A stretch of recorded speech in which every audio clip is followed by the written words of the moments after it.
They're like, you can make it from your underwear. So I'm like trying to sew my underwear. I'm like, I can't figure out what the hell I'm doing. So if you notice in the video, I have all these bizarre masks on, and one of them is I have a pair of underwear over my head. Then I have another one with a jock strap on my head because I thought I could turn a jock strap into a mask. I mean, we were desperate at that point.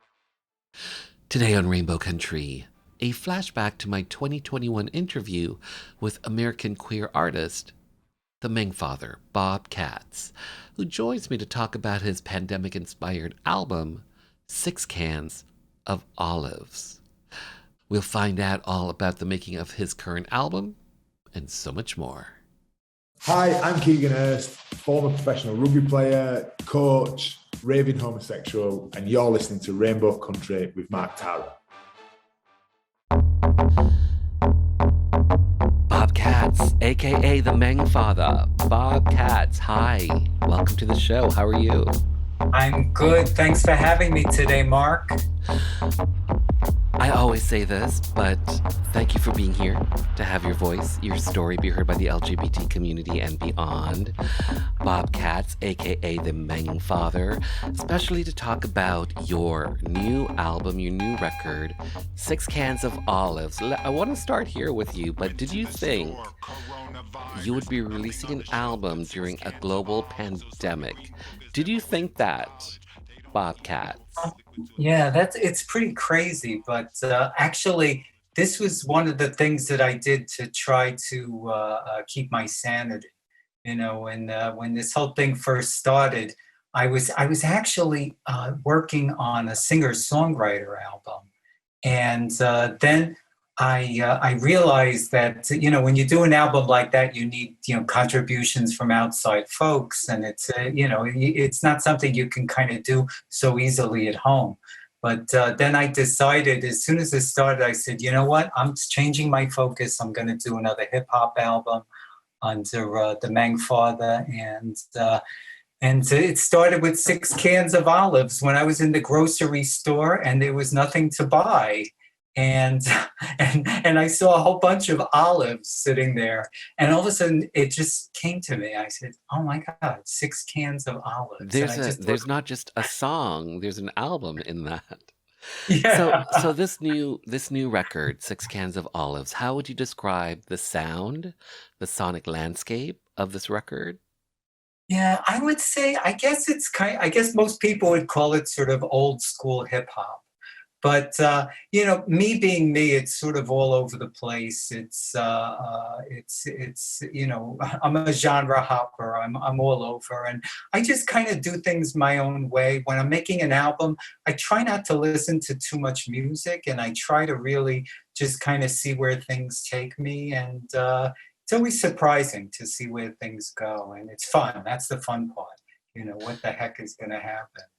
So this new record, the tracks on this record, were they written specifically during the pandemic, or were they before the pandemic? You had the songs written then, but they were just recorded now?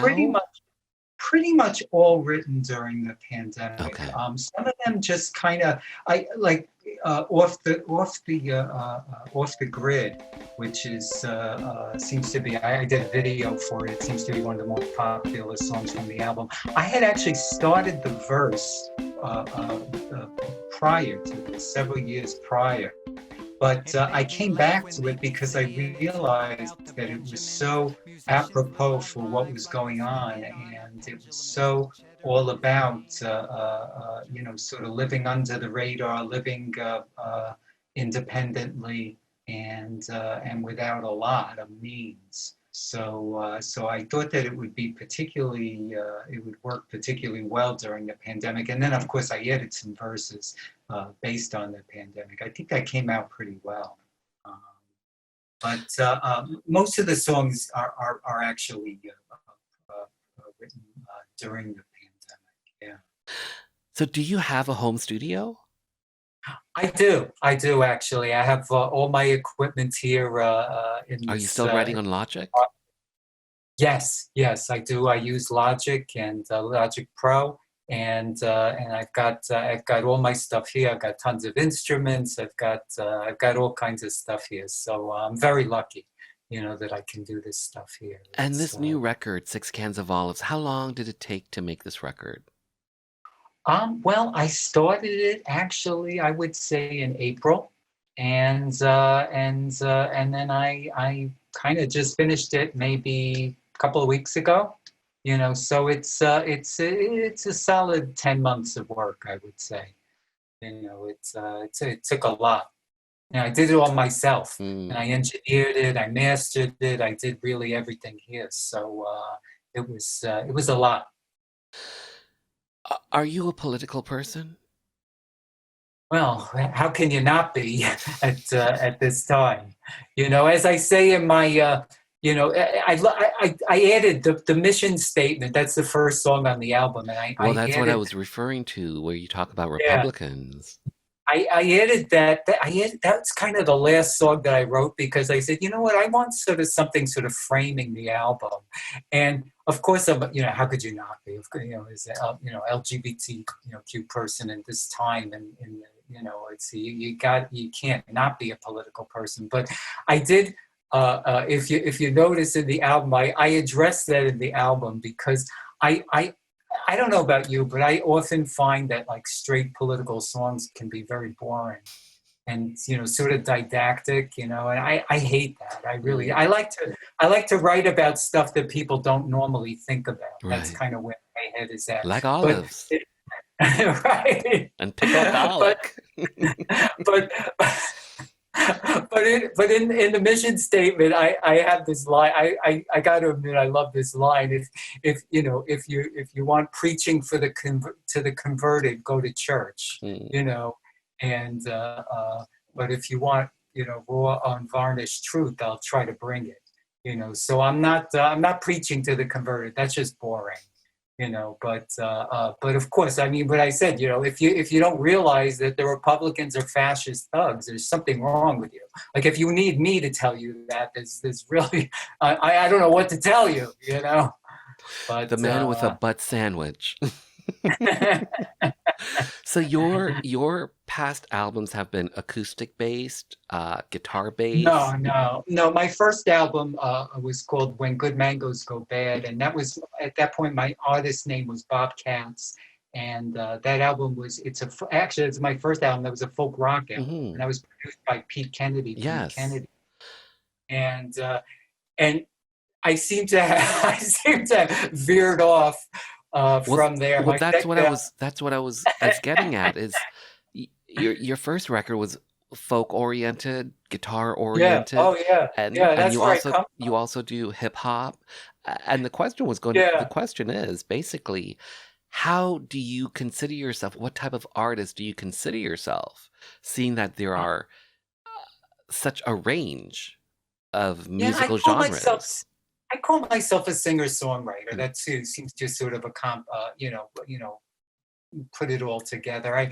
So I went from doing. I mean, it gets even crazier because I actually went from my first album, When Good Mangoes Go Bad. I went to musical theater, and I had a one-man musical. I called it the One-Man 10-Mango musical. It was called Quasi-Mango, the Lunchbox of Notre Dame, and that was running here in New York off Broadway. I was doing pretty well.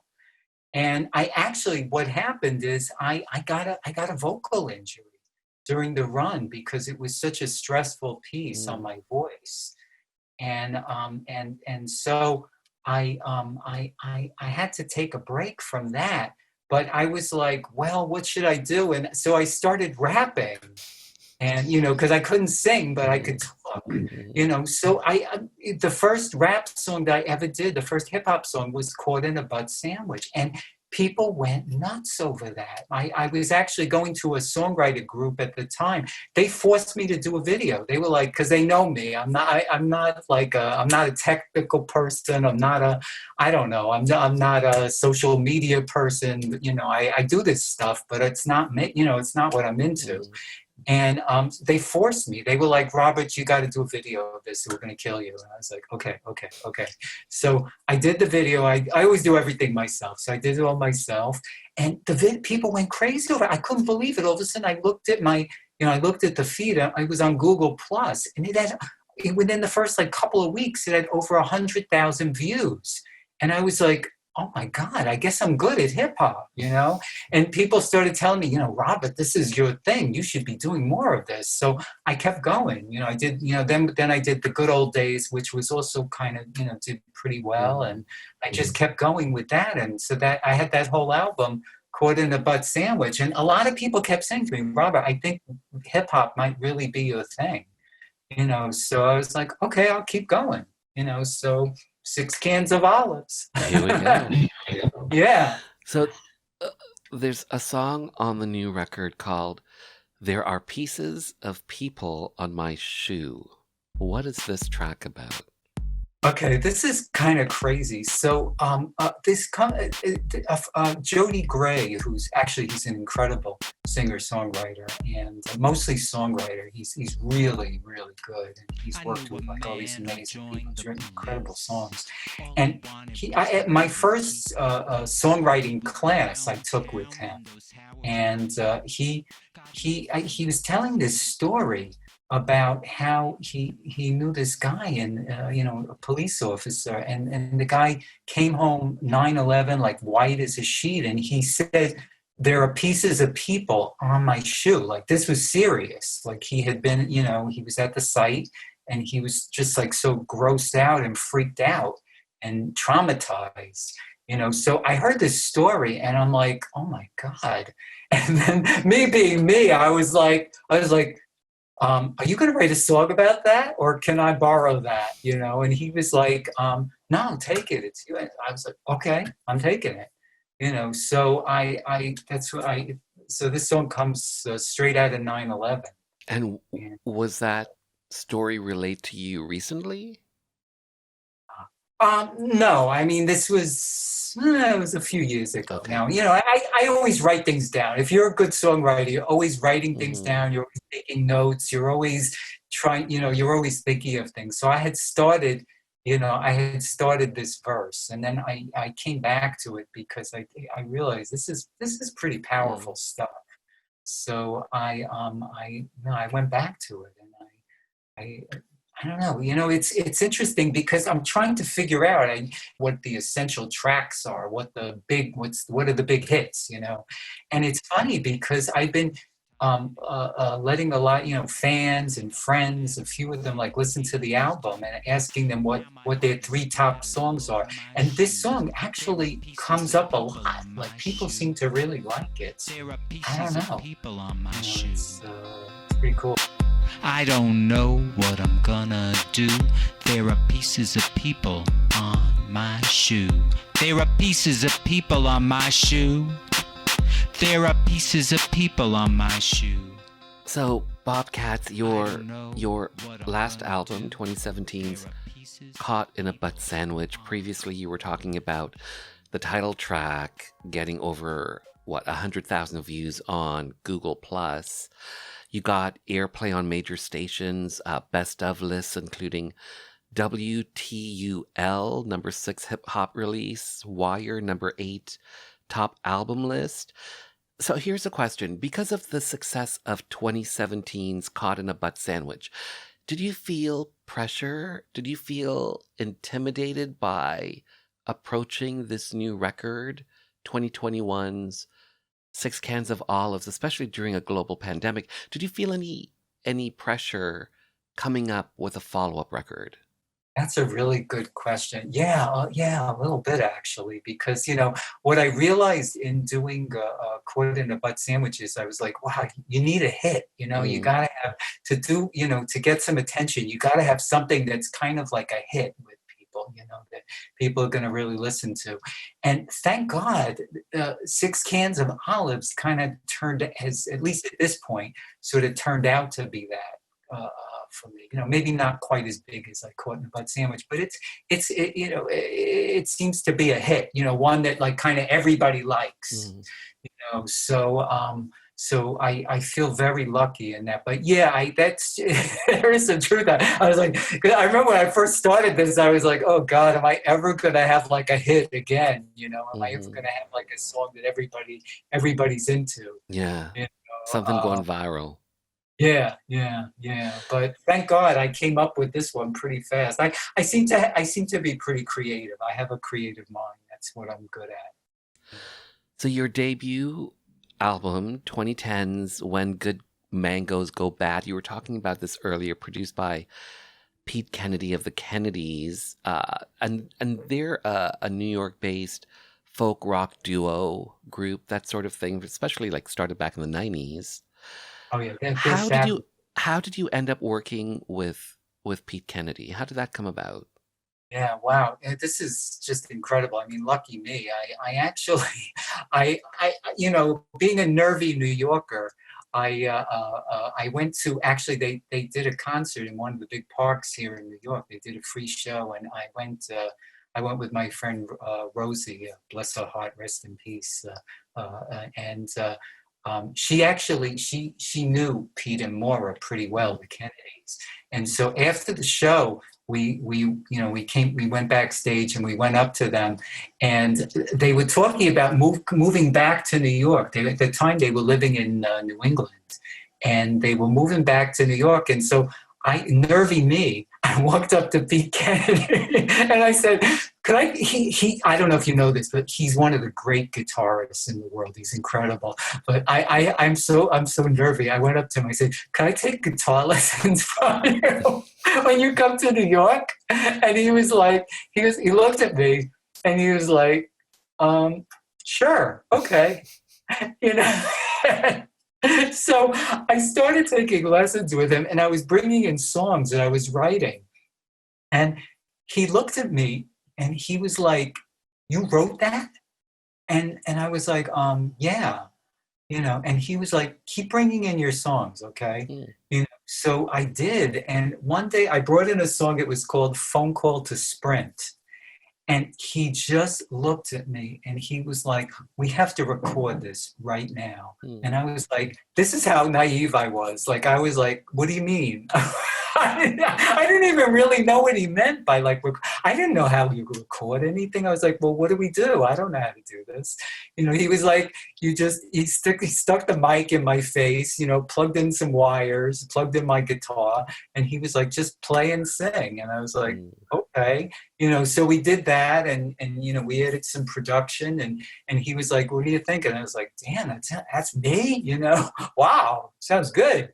You know, and he was like, you want to keep going? Let's do an album.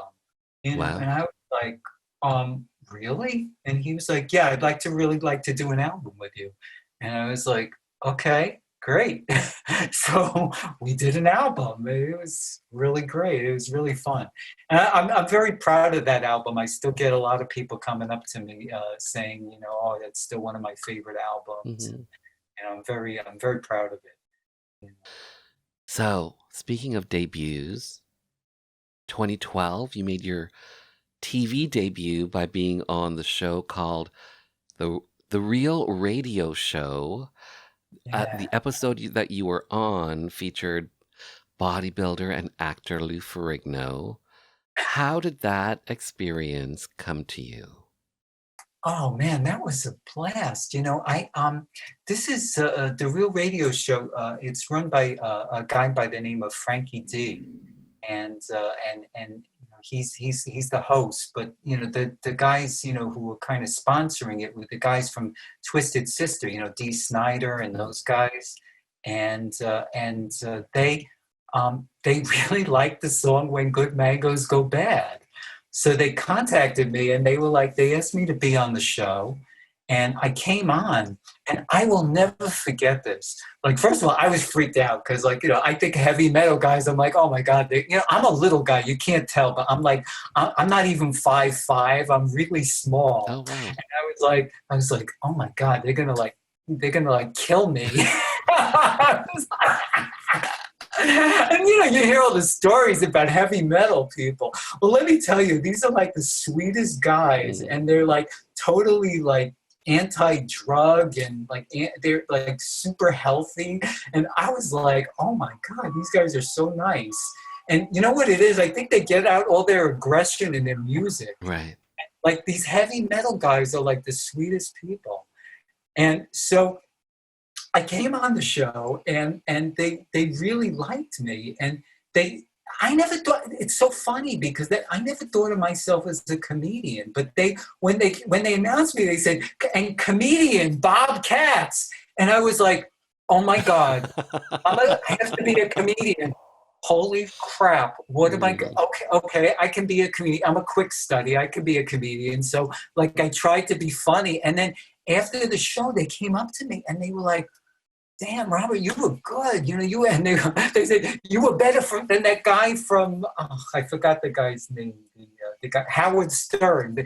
You were better than that guy from the Howard Stern show. And I was like, so they asked me to be a regular on this show. And I came on a lot. And then when they did a television show, I did the show with them. And it was really fun. And they gave me a big part. It was really fun. And they had me like coming out of cars and just crazy. I was like busking on the street and they had, I forgot his name, the guy from Oz, that show Oz. Oh, his last name is Hernandez, such a nice guy. And he was like, he came up to, it was crazy. But yeah, I just, they liked me. So, you know, I've been very lucky. I've had a lot of fun and I continue to have a lot of fun.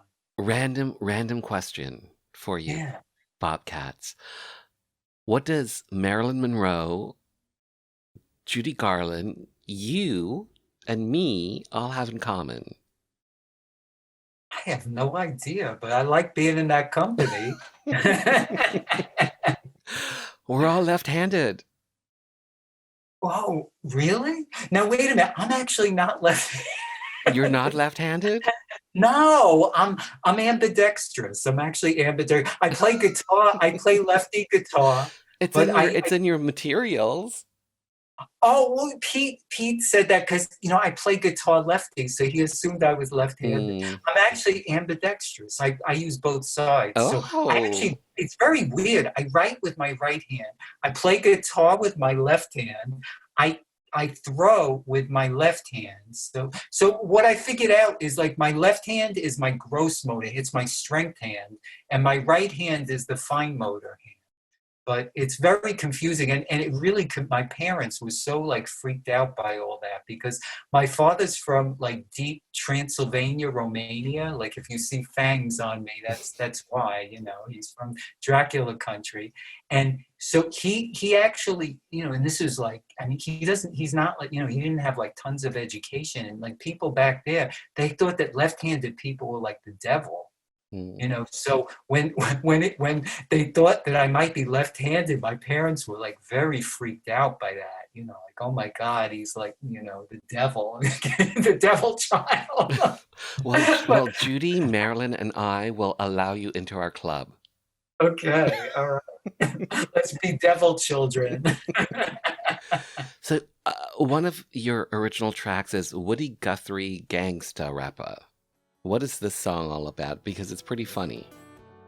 Yeah, I love that song. It's it's crazy because so it's designed as sort of like people like tell me I'm very dramatic, and this is sort of a little bit designed as a theater piece. It starts out with me singing sort of a normal kind of folk song in honor of Woody Guthrie, you know, and it's very, but as I'm singing it, if you notice, like it gets weirder and weirder, and there's like strange lines, you know, like Willie Guthrie was a commie, Willie Guthrie's, I don't know, just crazy.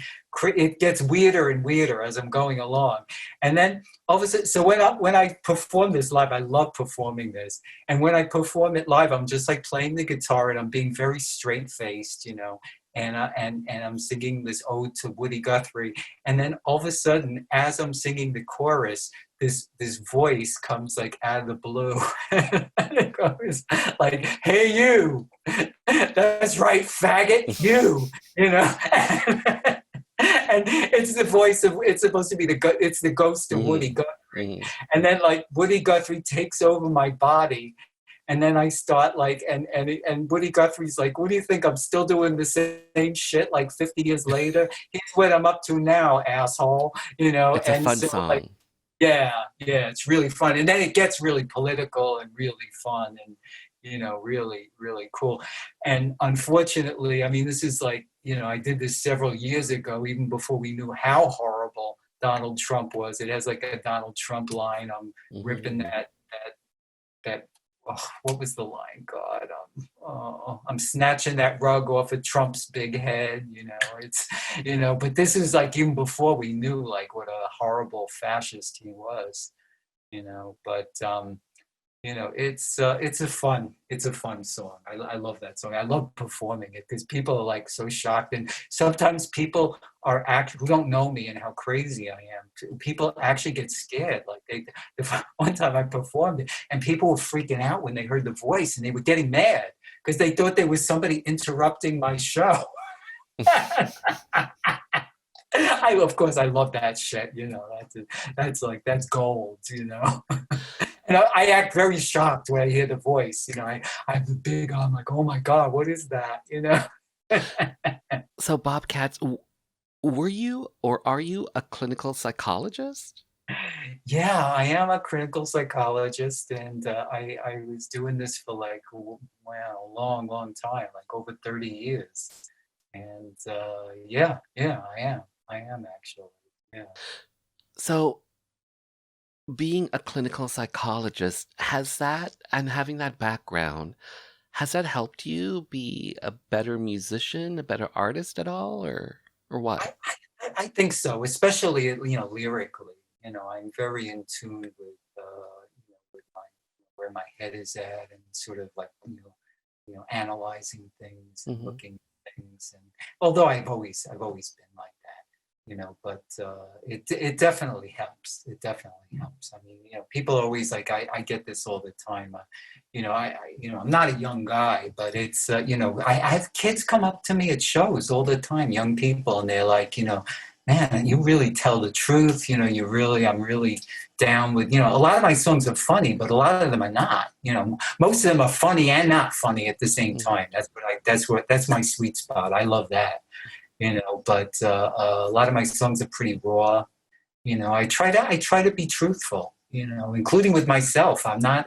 There's not a lot of. I don't put a lot of. There's not a lot of self-grandizing in my songs. I try to, you know, look hard at myself also. You know. And are you married? I have a partner. I have a husband. I've been with him for 21 years, but we're not legally married. And that's Conrad?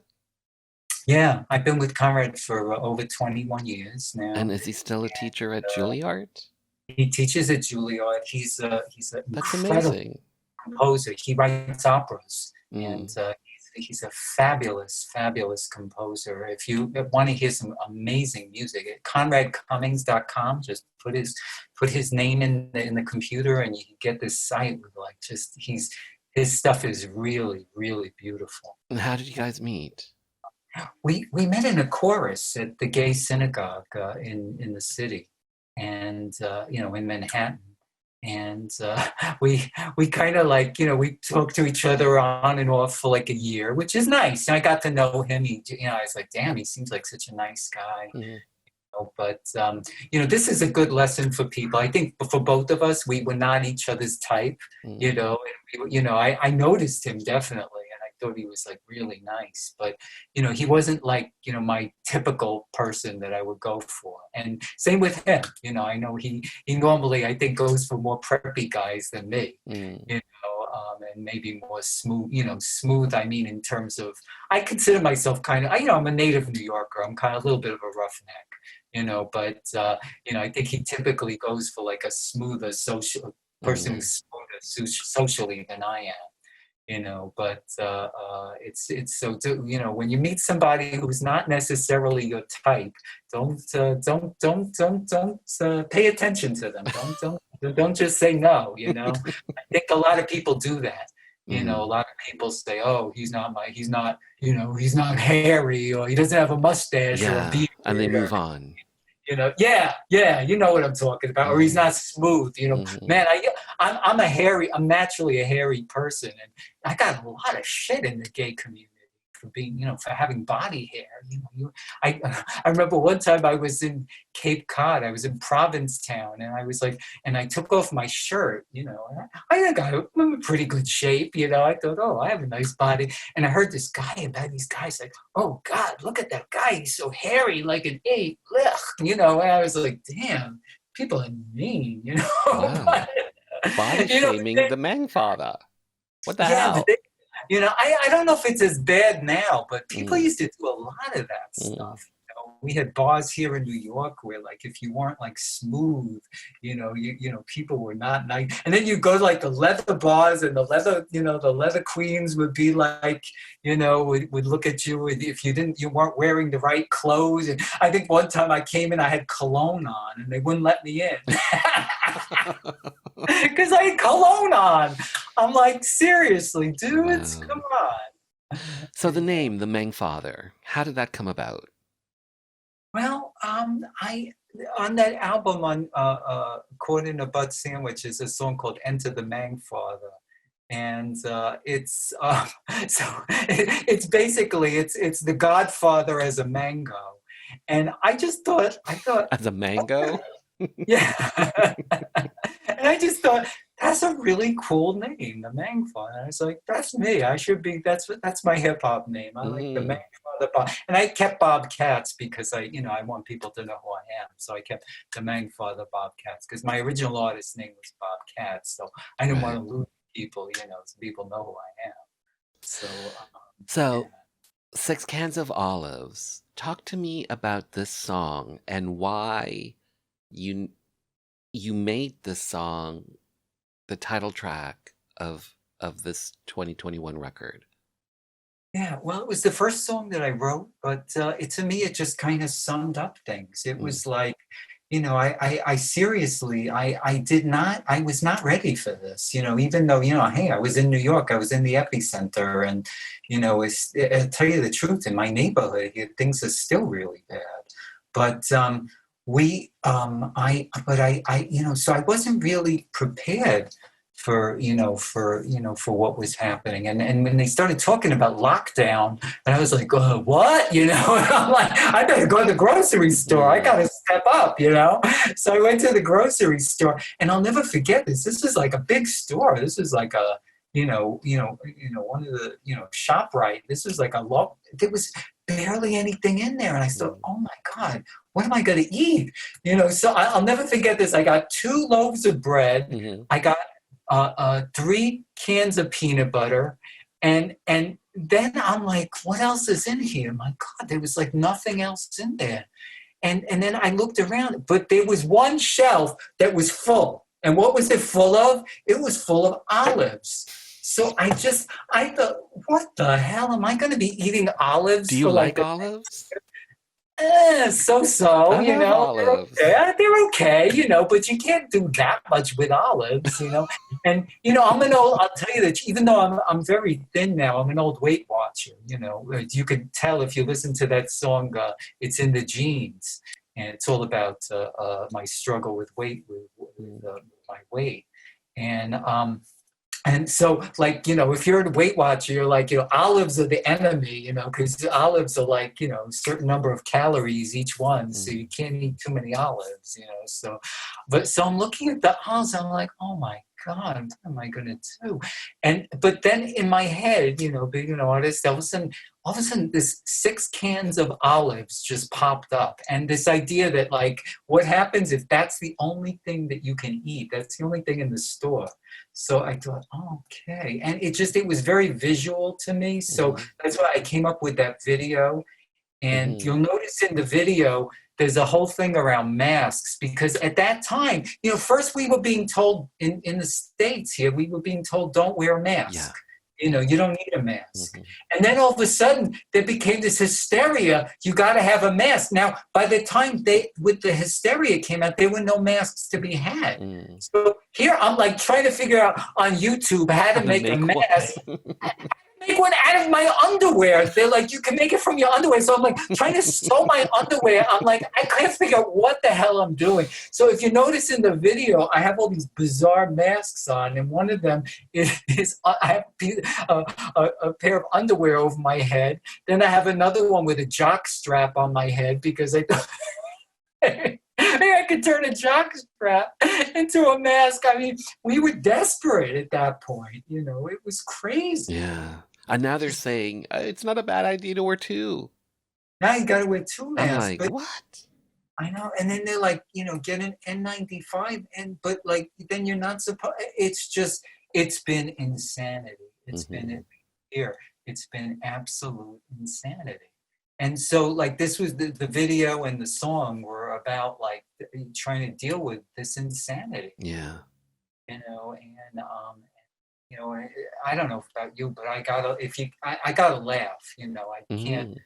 I cry plenty, but I and I get angry a lot. But laughter is very helpful to me. Yeah. So like let's be funny. It's nasty funny. There's a whole part in there where the olive comes to life, and the olive tells them, you're, the reason that there's COVID is because you fucked up the environment, and now you have to pay.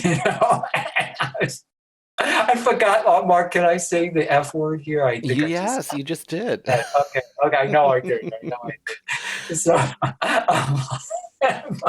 I love this show because I can be myself. Of course. Who else would you be?